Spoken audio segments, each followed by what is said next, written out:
Has the Israel-Hamas war officially spilled over to the Red Sea?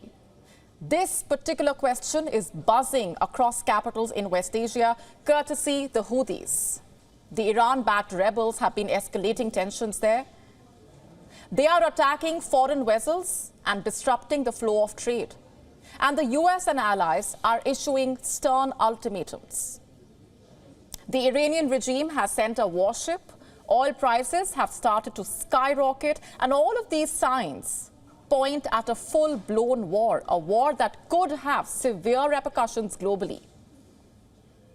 Let's just start off with what the Houthis are doing.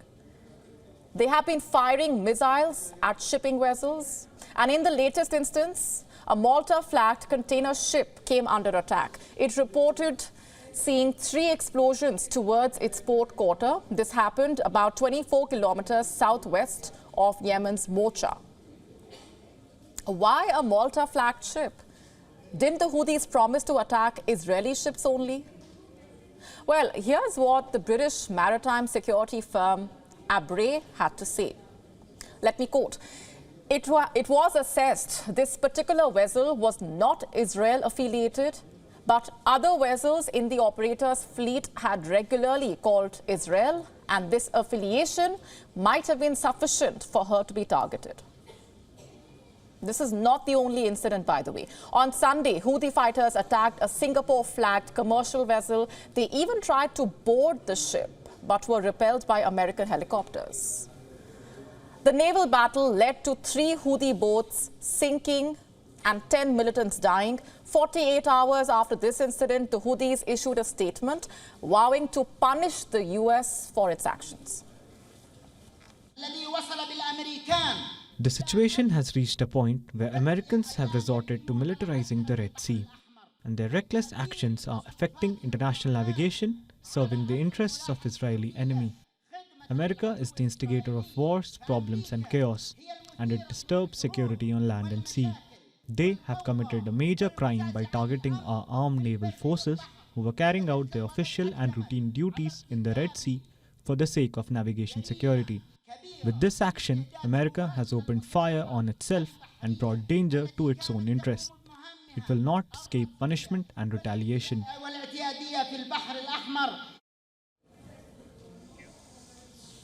And in response to this provocation, the US and allies have also issued an ultimatum. They have asked the Houthis to either cease the attacks or bear consequences. The ultimatum has been jointly issued by the governments of the US, Australia, Bahrain, Belgium, Canada, Denmark, Germany, Italy, Japan, the Netherlands, New Zealand, Singapore, and the UK. Let me quote the most telling excerpt from the statement. The Houthis will bear the responsibility of the consequences should they continue to threaten lives, the global economy, and the free flow of commerce in the region's critical waterways. We remain committed to the international rules-based order and are determined to hold malign actors accountable for unlawful seizures and attacks. And as this warning was issued, Iran also jumped onto the issue. 48 hours ago, Iran reportedly dispatched a naval frigate to the Red Sea. According to Iran's Tasnim news agency, the warship named Al-Borz crossed the Bab el-Mandeb Strait and entered the busy waterway of the Red Sea. What will this frigate do is the question. Well, according to Iranian officials, the 51-year-old vessel, originally sold to the Shah of Iran by Britain, will supervise the naval missions in the Indian, Pacific and Atlantic Oceans. The US and its allies have their doubts over whether the vessel will really do that. Remember, just 24 hours ago, Iran also witnessed a blast near the tomb of Qasem Soleimani. The 2 explosions during an event meant to commemorate the former commander of Iran's elite Quds forces. Iran suspects the involvement of Israel in these blasts. And in a statement issued on Wednesday, the Iranian president Ebrahim Raisi told a crowd in Tehran that Israel will pay the price for its alleged actions. Listen to this. I warn the Zionist regime, don't doubt it. You will pay the price for this crime. These crimes that you have committed, you will deeply regret. And you will see by the power of God that the one who has failed in this field will leave this field more disgraced than today is the Zionist regime and the criminal America. And as this war of words continues, as these attacks in the Red Sea continue, oil prices are beginning to skyrocket. According to reports, Brent crude was up 49 cents. And US West Texas Intermediate crude was up 36 cents. This happened after both benchmarks gained around $2 in earlier trading. In fact, a Reuters survey of economists and analysts has predicted that Brent crude would average $82.56 a barrel this year. This will be up slightly from the 2023 average of $82.17 a barrel. This is mostly because of the tensions in the Red Sea.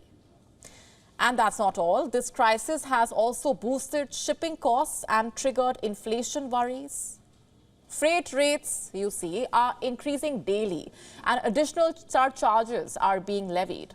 The shipping time for goods has gone up. There is a threat that spring and summer products will be late this year due to the vessels traveling the long way around South Africa's Cape of Good Hope instead of the Red Sea.